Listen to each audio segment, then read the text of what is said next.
You know, shaitan wants that you worry about the future.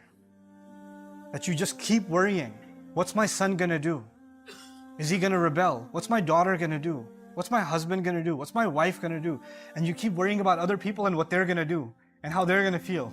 Like you're in charge of them or you're in control of them. We're barely in control of ourselves.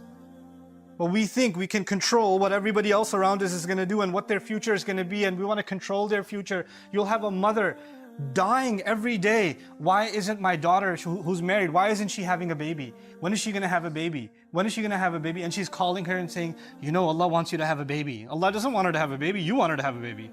I don't know what email you got from Allah that you told her. But this is in your mind, you just want these anxieties, worldly things that you want is all you think about for the future. I don't have it, I just worry about it. I don't know why I don't have it. And you're just consumed by that, completely consumed by that. It could be the most innocent of things, but shaitan wants you to be that way because when you do that, you're not happy with what Allah has given you, number one. And you easily forget that the one in charge is Allah. And the one in control over everyone is Allah. I am actually not in charge of my children. Once they get to a certain age, what they do is between them and Allah. All I can be is an advice. That's all I can do. But their decisions are going to be theirs. If our Messenger sallallahu alaihi wasallam can turn to his daughter and say, Ya Fatima bint Muhammad, ittaqillah fa inni la amliku laki min Allahi shay'a. Fatima, daughter of Muhammad, be mindful of God yourself because I won't have any control when it comes to standing in front of Allah. I won't be able to help you. That's what he tells his own daughter. So how do you and I think we have control over others, even within our family? He wants us to think we're in charge, and and that's actually something only Allah has the right to. But He consumes our minds with it, and of course, when you try to control people, it backfires, it never works. You can never control people. You can't control people. And when you can't control people, you get even more anxious and you get, negative constantly. And when you become negative constantly, it's impossible for you to be grateful. Look at how the ayah is going to end. وَلَا تَجِدُ أَكْثَرَهُمْ شَاكِرِينَ. You're not going to find most of them grateful because they're going to be negative all the time.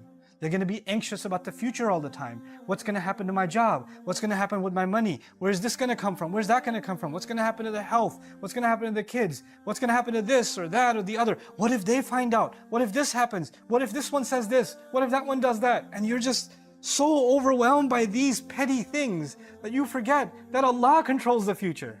That Allah owns it, not you, not me.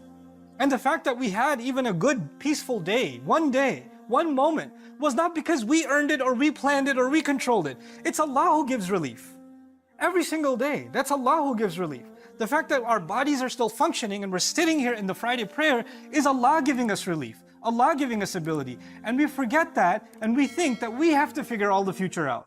We have to control all the outcomes. And that's one of the things shaitan wants, is to make you confused about thinking that you have something to do with the future.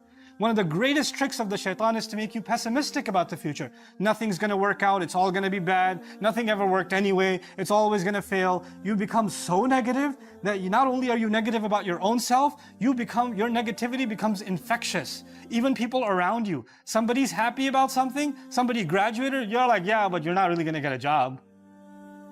You just have to throw in some kind of negative, because, just our luck. Runs in the family, don't worry about it. And this is the pessimism of the devil. He wants that from you, because if a person is pessimistic, then how can they have pessimism and hope in Allah? How can they have pessimism and reliance in Allah?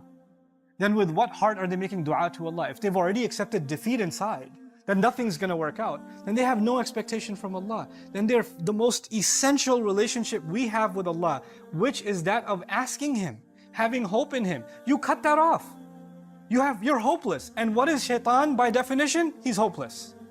By definition, he's hopeless. And he wants you to become hopeless. These are his attacks from the front.